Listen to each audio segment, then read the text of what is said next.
Hello friends, I am Sanjay Chauhan and I welcome you all on the platform of Innovators Adda. So today in this session we are going to deal with this quality assurance MCQs. बिल्कुल आप लोग सही सुन रहे हैं, quality assurance MCQs हम लोग ज़्यादातर cover करेंगे because many of the universities are taking the examination online in the form of MCQs due to this COVID-19 pandemic.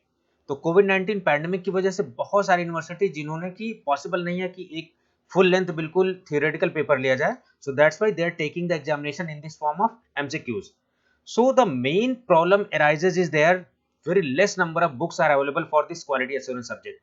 If you go through the online, if you go through the website, if you go through your library, in fact you are going to deal with this problem that very less number of books are available with the MCQs based on quality assurance. Because पहले कभी quality assurance का exam हुआ नहीं MCQs based, और GPAT और NIPER वगैरह में थोड़े से कम क्वेश्चन इसके आते हैं. सो दैट्स वाई थोड़ा सा एक चैलेंज है हम लोगों के सामने. सो उस चैलेंज को ओवरकम करने के लिए I have just came up with this idea of quality assurance MCQs. So basically आपको मैं कुछ ट्रिक्स बता दूं, some tricks I am going to share with you. So what could be the possible tricks? First, you need to focus on the concept. Understand? जब भी कभी ऐसी situation आए कि when you are going to give the examination, apart from that theoretical examination, you are going to deal with this MCQs. So basically you have to keep your focus on the concept clearance. Understand? First thing you should take care of that. कुछ भी आप topic पढ़िए, topic को बिल्कुल उसका concept clear करके रखिए. Second thing, the most important one is explanation. So in this video I have tried to more emphasize on the explanation. Understand? Do not focus on the number of questions, just focus on the explanation because I have just explained the topic in a very detailed manner. ठीक है? तो आप जो है explanation पे, क्योंकि जब भी कोई क्वेश्चन होता है उसमें एक ऑप्शन, दो ऑप्शन, तीन, इस तरीके से ऑप्शन एमसीक्यू जब आते हैं, so I am going to explain each and every option. तो आपका एक क्वेश्चन आप नहीं हो रहा, आपका 4 क्वेश्चन प्रिपेयर हो रहा. You are just going to prepare 4 questions. ठीक है, इस तरीके से. और I am just going to clear the topic as well. So आपका दो फायदा, आपके 4 ऑप्शन भी तैयार होंगे तो एक के साथ आपका 4 क्वेश्चन होगा. ठीक है? तो अगर आपसे मैं वीडियो में 10 क्वेश्चन शेयर करने वाला तो आप समझिए कि you are going to prepare 40 questions. Apart from that you are going to get the concept clearance of that particular topic. Understand? Then third, what we can do more practice of these questions. Understand? So ज्यादा से ज्यादा हम लोग को MCQs based है तो उसको practice करना पड़ेगा. चौथी चीज आपके लिए मैं बता दूं कि please do not skip the videos. अगर आप स्किप करोगे तो आप एक्सप्लेनेशन नहीं समझ पाओगे और सारे MCQs को आप नहीं समझ पाओगे. सो चलिए हम लोग वीडियो को शुरू करते हैं without wasting time. Coming on the syllabus. So what basically the syllabus I am going to cover? I am going to cover the syllabus of PCI because many of the universities or colleges they are going to follow the syllabus of PCI. So I am talking about the subject that code is BP606T, Pharmaceutical Quality Assurance. Understand? Simply you say it as Quality Assurance QA. Understand? Now it's a branch inside the pharmaceutical industry. So basically I am going to deal with the unit 1. So unit 1 you can see the topic quality assurance, quality control, and GMP concept is there, TQM is there, ICH guideline is there, and most important is this Q series guidelines. Understand? ICH stability guidelines, quality by design concept. These topics are concept by their own. अपने आप में ये concept है ये, ठीक है? NABL accreditation. So these all things we are going to cover in a very detailed manner. अगर आपने नहीं भी पढ़ा है तो भी परेशान होने की जरूरत नहीं है. चलिए क्वेश्चन हम लोग देखते हैं. First question here on your screen is with respect to the Q series guidelines, Q7 deals with the means जो Q series guidelines होती है किसकी होती है ये guidelines? ICH की. यहां से आपका explanation start होता है. So I'm just explaining each and everything. So this Q series guidelines is associated with this ICH. Just put the right answer of the full form of this ICH in the comment box. Comment box में आप comment करके बताइए कि ICH का full form क्या होता है. So जो ICS से related Q series of guidelines है वो किससे डील करता है? Either it is dealing with this GMP, either it is dealing with this quality risk management, either it is dealing with this pharmaceutical development, either it is dealing with this pharmaceutical quality system. So what is going to be the right option? आप थोड़ा सा video को pause करके देख सकते हो, ठीक है? Your correct option is option A. So option is GMP. So inside the ICH Q7 that is associated with this quality service guidelines that is going to deal with this GMP. GMP means good manufacturing practice. Understand? So sometimes they are going to ask the full form, good manufacturing practice. तो good manufacturing practice GMP. Now coming on the next question. थोड़ा सा explanation हम लोग देख लेते हैं, थोड़ा सा एक्सप्लेनेशन और देख लेते हैं, मैंने इसमें डिटेल दिया हुआ है। तो ये टॉपिक जैसा मैंने आपको बताया कि पूरे टॉपिक को हम लोग क्लियर करके पढ़ेंगे। तो एक टॉपिक होता है QSEM। तो QSEM में Q stand for quality guidelines, S stand for safety guidelines, E stand for efficacy guidelines, M stand for multidisciplinary. तो आपको सबसे पहले फुल फॉर्म मैंने आपको बताया कि हर टॉपिक को हम लोग टॉपिक वाइज पढ़ लेंगे। तो अगर आपने टॉपिक नहीं भी पढ़ा तो here you can discuss the topic. So Q is associated with this quality guidelines, S is associated with safety guidelines, E is associated with efficacy guidelines, and M is associated with multidisciplinary guidelines. Understand? So ICH जो है, ICH की guideline को 4 category में divide कर दिया गया। उसी 4 category को हम लोग क्या बोलते हैं? QSEM। तो quality, safety, efficacy and multidisciplinary. याद रहे कि ऑप्शन में कुछ और अलग दे देगा, क्वालिटी की जगह कुछ और दे देगा, तो आपको समझ जाना है। Understand? Now coming on the, so आप देख सकते हो कि यहाँ पे बहुत सारी क्यू सीरीज की गाइडलाइंस दी हुई है। These are Q series guidelines. Understand? So in QSEM this particularly inside your syllabus Q series guidelines are there. So Q1A, तो इस चीज को बहुत अच्छे से याद रख लेना, बिल्कुल इस स्लाइड को ध्यान से एकदम एकदम रट्टा मार लीजिए, बिल्कुल एकदम। सो Q1A is associated with Q1A to Q1F, that is associated with stability. Q2 is associated with analytical validation. Q3 is from Q3A to Q3E is associated with his impurities. थोड़ा सा रटने वाली चीजें हैं, आपको थोड़ा सा समझना पड़ेगा। अगर आप सारी नहीं रट सकते हो तो कम से कम आप ये रट सकते हो, या फिर ये आप कम से कम याद रख सकते हो। ठीक है? Q7, तो Q7 किससे है? GMP, जो कि हमारा क्वेश्चन था। सो Q7 is related with this GMP, short form में हम लोग बोलते हैं GMP, good manufacturing practice. while Q8 is related with this pharmaceutical development, Q9 is related with quality risk management, Q10 is related with this pharmaceutical quality system, Q12 is life cycle management। थोड़ा सा अगर जल्दी हो तो मैं videos थोड़ा सा fast इसलिए कर रहा हूं क्योंकि वीडियो बहुत लेंदी बन जाएगी, तो आप पॉज करके इसको हाई रेजोल्यूशन पे आपको देखना है। ठीक है? And Q14 is dealing with analytical procedure development. तो एटलीस्ट आप ये वाला पोर्शन, ये और ये जिस पे टिक मैं लगा रहा हूं, वो आप बिल्कुल ध्यान में रखिए, अगर ये सारी चीजें आप नहीं याद कर सकते हो तो। ठीक है? तो जब भी क्वेश्चन आए तो अब देखिए, आपके एक क्वेश्चन के साथ साथ इतने क्वेश्चन अब कहीं से भी क्यू सीरीज से आएगा तो आप लगा सकते हो basically. Now coming on the next question, with respect to Q series guidelines Q1AR2, specifically they are asking Q1AR2 is dealing with, either it is dealing with, just read the question very carefully because totally they are going to ask the conceptual question. So that's why I have just more focus on the concept. So Q1AR2 is dealing with stability testing of new drug substances and products. Second option is stability testing of new dosage form. Here dosage form is there, here drug substances is there, both are different. थोड़ा सा देखिए फर्क है। Analytical validation is there, life cycle management is there. अभी आप comment box में बताओ कि लाइफ साइकिल मैनेजमेंट जो है, मैंने अभी बताया ना किससे था, Q2 से रिलेटेड था या Q10 से रिलेटेड था। Just put your right answer in the comment box. So the right answer for this question is option A. So what is option A? That is stability testing of new drug substances. So this Q1AR2 is dealing with this new drug substances, not new dosage form। इस तरीके से याद रखिए, not new dosage form, only new drug substances। तो इसमें जैसे आप देख सकते हो Q1AR2 stability testing of new drug substances and products। Understand? So this I have asked the questions।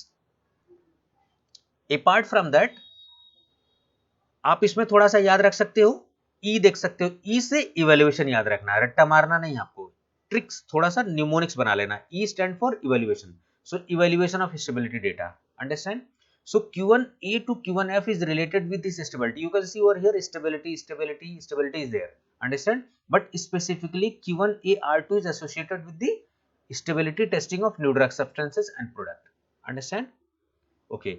Just see another option, that is Q2 validation. So Q2 is related with analytical validation. ये आपको बहुत ज्यादा याद रखने की जरूरत है, ये याद रखने की जरूरत नहीं है। Just remember that Q2 is associated with analytical validation.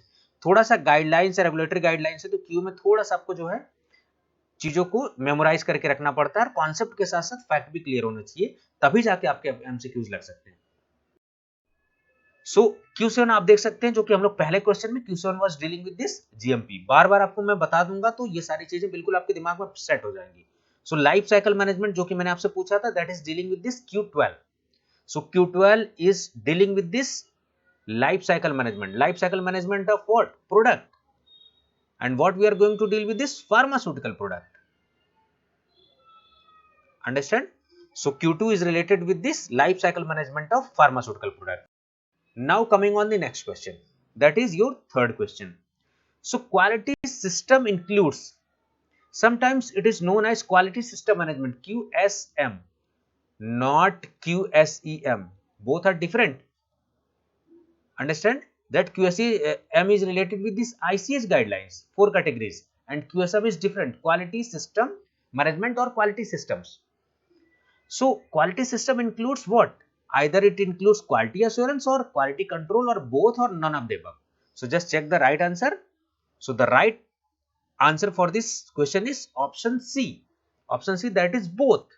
Means quality system आपका quality assurance और quality control दोनों होता है। आप मुझे बताओ कि what is the basic difference between this quality assurance. Basic difference between QA and QC, how you are going to identify? ये दोनों टर्म सेम है, आइदर दे आर सेम और समवॉट डिफरेंट, तो आप कमेंट बॉक्स में थोड़ा सा बताइए।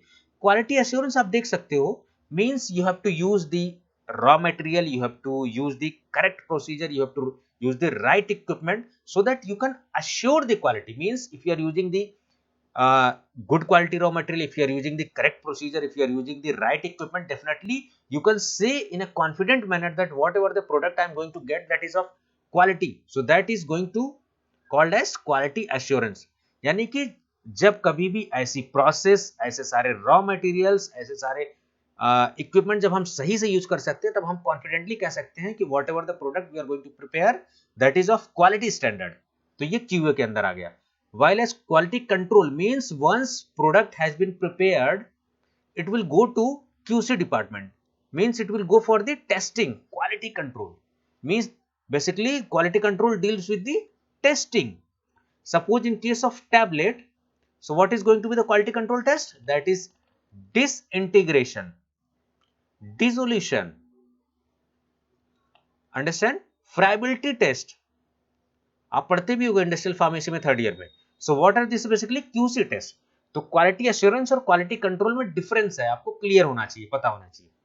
तो यही खासियत है इस वीडियो की कि आपको सब चीजें एक्सप्लेन बिल्कुल, अगर आपने नहीं भी क्यूसी बहुत अच्छे से पढ़ा है तो इस वीडियो में आपका कॉन्सेप्ट क्लियर हो जाएगा, क्योंकि एक साथ साथ मैंने चार ऑप्शन क्लियर कर दिए और कॉन्सेप्ट को क्लियर कर दिया। तो वीडियो को पूरी देखिए आप बिल्कुल। अब इसका एक्सप्लेनेशन आप देख सकते हो कि एक बड़ा सा सर्कल है क्वालिटी सिस्टम, उसके अंदर क्वालिटी एश्योरेंस भी है, क्वालिटी कंट्रोल भी है।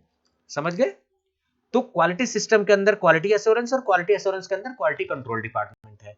ये इस तरीके से सारी चीजें हम लोग देख सकते हैं। Now the next question that is associated with this, quality management is associated with. अब देखिए सिलेबस जो मैंने आपको बताया पहले ही पेज पे, उसमें था सिलेबस ISO। अब ISO क्या है इसके बारे में अभी बहुत अच्छे से एक्सप्लेनेशन, इसके कॉन्सेप्ट को हम लोग समझेंगे। सो ये जो क्वालिटी मैनेजमेंट है, क्या ये ISO 9000 से रिलेटेड है? Either it is related with ISO 14000 और बोथ ऑप्शंस आर करेक्ट और नन ऑफ द ऑप्शन। तो हम लोग देख सकते हैं। So the right answer for this question is option A. Option A means ISO 9000। How ISO 9000? इसको हम लोग जरा डिटेल में समझते हैं थोड़ा। Here you can see I have just taken the information from the official website. So popular standard in that inside your syllabus, make sure that ISO 9000, ISO 14000 is there. आपके जो सिलेबस है उसमें दो है, ISO 9000, ISO 14000। ठीक है? So ISO 9000 is dealing with this quality management. Here you can just see the word family. Family means in ISO 9000 different sections will be there. Understand? Means it's not a one guideline, it is club of more guidelines, it's a family. Understand? So ISO 9000 is dealing with this quality management, जो कि आपके answer था, ठीक है, question का। और ISO लगे हाथ अगर ISO 14000 पूछा जाए, so it is dealing with this environmental management. तो आपका लगे हाथ 2 क्वेश्चन तैयार हो गया। सो ISO 14000 is dealing with this environment and ISO 9000 is quality management. ISO 9000 is quality management. Understand? ठीक है, चलिए हम लोग थोड़ा सा ISO के बारे में समझ लेते हैं। और अगर क्वेश्चन, अब देखिए कॉन्सेप्ट पे फोकस करना, focus on the concept. I am again and again saying focus on the concept.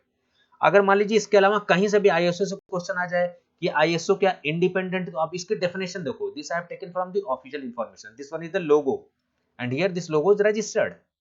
So ISO क्या है बेसिकली एक, अब ISO को फुल फॉर्म में sometime they are going to ask the full form, ठीक है, उसका फुल फॉर्म में हम लोग समझेंगे अभी क्या है, उसको सही हम लोग समझ लेंगे। So ISO is an independent non governmental international organisation. It's not an national organisation, means it is going to deal with this international. ये किसी एक कंट्री की एजेंसी नहीं है, it's an international agency. Make sure this word, please remember, it's a non-governmental organization, it's not governmental, it's non-governmental organization, it's independent, it is non-dependent on any country because it is international in nature, it is non-governmental in nature, so that's why it is independent in nature. Understand? And central secretariat इसका कहाँ है? Geneva Switzerland में। इसकी office कहाँ है? जो लिखा पढ़ी का काम जो होता है, जो भी सारी चीजें होती हैं, राइटिंग वगैरह जितने भी होती है, सारी इंफॉर्मेशन या स्टैंडर्ड वगैरह कहाँ बनते हैं? वो सारे जिनेवा स्विट्जरलैंड में। और इसका मेन मोटो क्या है? What is the objective? To develop and publish international standards. Understand? So international standard हमें पब्लिश करने की जरूरत क्यों पड़ी? Suppose India has publish their own standard, USA has publish their own standard, ठीक है, तो कैसे पता लगे? Suppose India has just said that I am not going to adhere with this USA guideline, तो ये इंडिया मना कर सकता है, यूएसए मना कर सकता है। सो इस चीज से बचने के लिए there should be an international standard. So who is going to prepare the international standard? That is ISO। तो एक बार ISO ने सर्टिफिकेशन दे दिया तो उस डेटा को India is going to accept and USA is also going to accept, और इस तरीके से राइवलरी इनके बीच बच जाएगी, ठीक है। और इसका काम क्या होता है? It brings together expert to share knowledge and develop voluntarily consensus based market relevant international standard.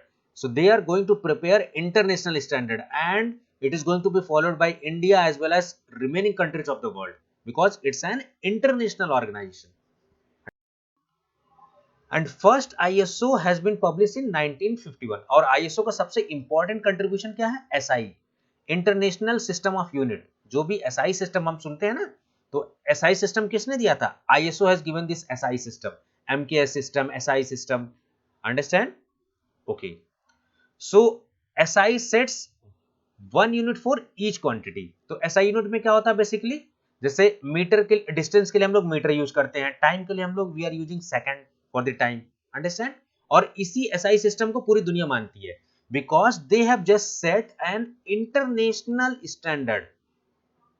सोचो, एक सोच के देखो कि हमारे क्या दूध जो है, we are taking milk in a litre, कहीं पे 1 केजी के हिसाब से लिया जा रहा है, दूसरे कंट्रीज में किस के अकॉर्डिंग से लिया जा रहा है, तो एक इंटरनेशनल स्टैंडर्ड हो जाएगा, तो उस हिसाब से हम लोग यूज करेंगे। Understand? So again you can see over here ISO 2600 sorry 26000, sorry I'm again saying sorry, ISO 26000 is dealing with this social responsibility. Understand? So many question has been prepared from this topic. So here you can see on their website, we are independent and non-governmental organization. इनका मकसद क्या है? They are just going to prepare international standard. Their secretariat is in Geneva. And then after that, they are working on the different sectors. They are working with this industry. They are working with the regulators. They are working with the society. अभी आपने देखा कि ISO 26000 you have seen over there. Understand? तो इस तरीके से सारी चीजें, अब इसको आप थोड़ा सा लाइन बाय लाइन सारी चीजों को पढ़ लेना कि क्या क्या चीजें हैं ये सारी चीजें। वीडियो को पॉज करें, ठीक है। आईएसओ कैसे काम करता है? आईएसओ सेट हमेशा स्टैंडर्ड काम करता है, सेट स्टैंडर्ड करता है, और आईएसओ में बहुत सारे एक्सपर्ट होते हैं. There are many expert inside the ISO is there, and it has members, some members are there, and they are working with the help of central secretariat. So three portion is very important. They are just recruiting the expert, they are just working with the help of members, they are working with the help of central secretariat. And ये सारा concept था हमने, तो हमने concept भी deal कर लिया. अब आईएसओ से कोई भी क्वेश्चन आएगा, you are in a condition you can attempt the question. So next question is, choose the correct statement. You have to select the correct statement about national accreditation board for testing and calibration, जिसको short form में हम लोग NABL laboratories बोलते हैं. तो NABL क्या है? एक national laboratory, it's not international, it's national laboratory. So here you can see the option, it is an accreditation body. क्या ये एक्रेडिटेशन है? established in accordance with the ISO IEC 17011, or both option are correct or none of them.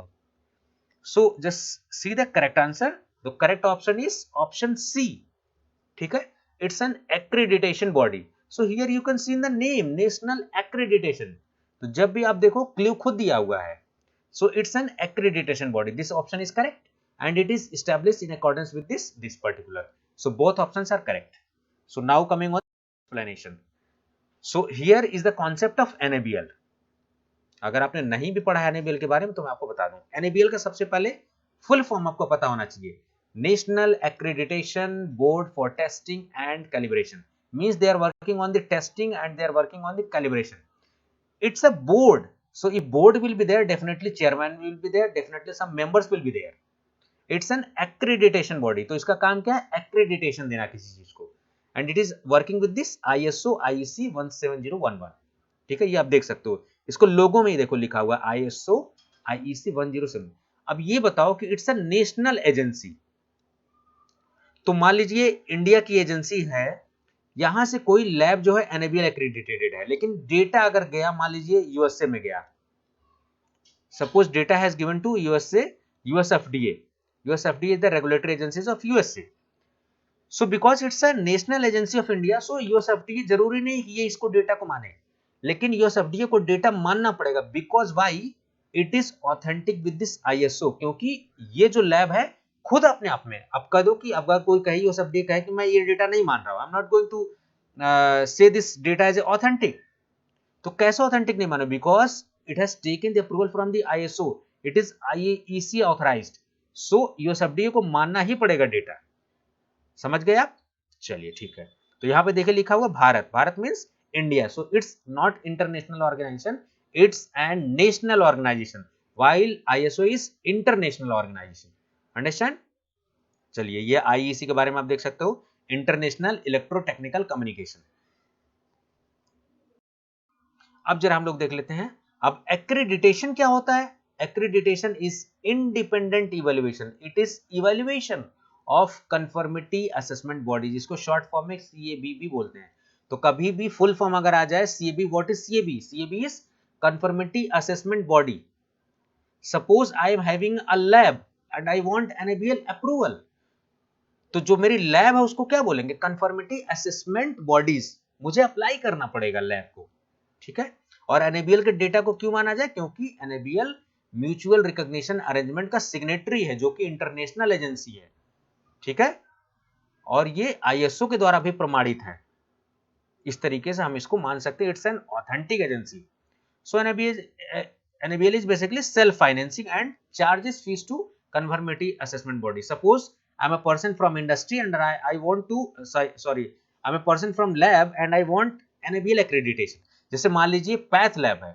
अब सारी normal lab और path lab में कितना फर्क होता है? ठीक है. SRL डायग्नोस्टिक में कितना फर्क होता है? क्योंकि वो रेगुलेटरी अथॉरिटी से अप्रूव्ड होती हैं, इसी लोग उस पर ज्यादा भरोसा करते हैं.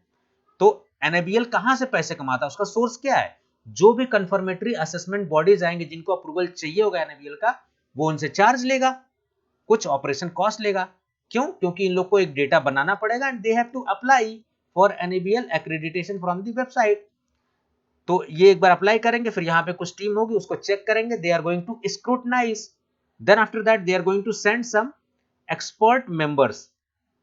तो आपके वहां पर जाएंगे, लैब को विजिट करेंगे और वहां पे एक रिपोर्ट बनाएंगे और report will be submitted to director and director is going to give a certificate that this particular lab is going to be certified by NABL. So this is the basic procedure they are going to apply. So यहां से भी question आपका बन सकता है, ये देखिए हर जगह जहां जहां से क्वेश्चन बन सकता है. मैं again I am saying just clear your concept.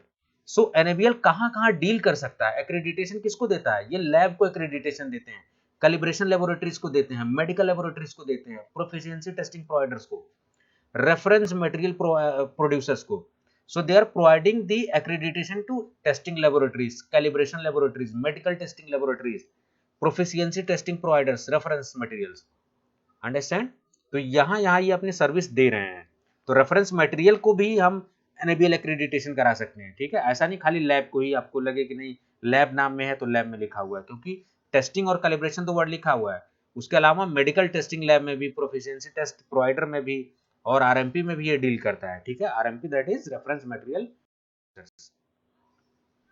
So next question हम लोग देखते हैं कि ये जो NABL एक्रेडिटेशन देता है, जैसे एक सर्टिफिकेट देगा तो ये कितने ईयर्स के लिए देगा आपको, how much years it is going to valid. Suppose if you are from the pharmacy background, so definitely you have the registration certificate. Initially it is valid for 1 year. After that you have to go for the renewal for the 3 years or 5 years, or depend on the whatever the charge you are going to provide. So they are going to approval. So NABL accreditation कितने साल के लिए मिलता है, 10 साल के लिए, 5 साल के लिए, 2 साल के लिए. इनमें से कोई भी ऑप्शन सही नहीं है. ठीक है, याद रखिए कि नन ऑफ द अबव भी ऑप्शन सही हो सकता है कभी कभी. So correct option is option C, NABL accreditation is for 2 years. जरा इसका एक्सप्लेनेशन तो यहाँ पे this I have taken from the official website. कुछ भी इस चैनल पे मैं आपको कुछ भी ऐसी वैसी चीजें हवा में बातें नहीं कर रहा हूँ. I am just discussing the things in a very authentic manner. So इसका प्रोसीजर, अब जैसे स्टेप्स फॉर ऑब्टेनिंग, अगर आपको NABL का एक्रेडिटेशन करवाना है तो क्या क्या करना पड़ेगा. आपको एप्लीकेशन सबसे पहले फाइल करनी पड़ेगी और फीस सबसे पहले आपको भरना पड़ेगा. फिर असेसमेंट ऑफ टेस्टिंग लेबोरेटरी, कुछ टीम आएगी, उसको रिव्यू करेंगे वो लोग. फिर रिव्यू करने के बाद एक रिपोर्ट बनेगी, उसको रिकमेंड किया जाएगा एक्रेडिटेशन कमेटी से. फिर अप्रूवल मिल जाएगा और जिसकी वैलिडिटी 2 साल के लिए रहेगी और रिन्यूएबल इन नेचर है. फिर उसके बाद बार बार जांच नहीं होगी, वो सर्टिफिकेट आपका रिन्यू होता रहेगा. So it's a 2 years validity. Understand. तो आशा करता हूँ कि ये वीडियो आपको बहुत ही हेल्पफुल होने वाली है. ज्यादा से ज्यादा आप सभी स्टूडेंट इसको देखिए और each and every question you should be very careful, और ज्यादा से ज्यादा इसको शेयर करिए. आपको चैनल अच्छा लग रहा है तो बिल्कुल सब्सक्राइब करिए, क्योंकि अब मैं कंटिन्यूअस बैक टू बैक कोशिश करूंगा. इसके अलावा भी और सब्जेक्ट्स हैं, उनके MCQs में लाऊं. तो हो सकता है कि जब आप वीडियोस देख रहे हो तब आप जो है बिल्कुल आपको बहुत सारी वीडियोस आ चुकी है MCQs के लिए, और definitely it is going to help inside your examination. आपके GPAT में भी काम करेगा, आपके नाइपर में भी काम करेगा ये एग्जाम, आपके यूनिवर्सिटी एग्जाम में भी काम करेगा, हर जगह to act. So if you like our videos, do subscribe the channel and press the bell icon. Bell icon आपको जरूर प्रेस करना, so that you can get the notification of each and every video I upload. So you can follow us on Facebook, Instagram, Twitter, and Innovator at the channel there. Most important is Telegram channel. So from Telegram channel, I'm just going to share some soft copies of books, some notes I'm there, some screenshots. I'm also going to share some PPT. I'm also going to share. So if you are going to join the Telegram channel, definitely you are going to get the more and more resources for your preparation. Apart from that, just go and check the playlist. Many more videos on how we can prepare for the pharmacist exam, how we can prepare for the drug inspector exam. सारी playlist को आप देखोगे तो definitely you are going to get benefit. आपको कोई पैसे नहीं देना है, फ्री ऑफ कॉस्ट आप सारी चीजें एक्सेस कर पाओगे. ठीक है, you have to just give your valuable time. So thank you so much. Thanks for watching. Have a good day.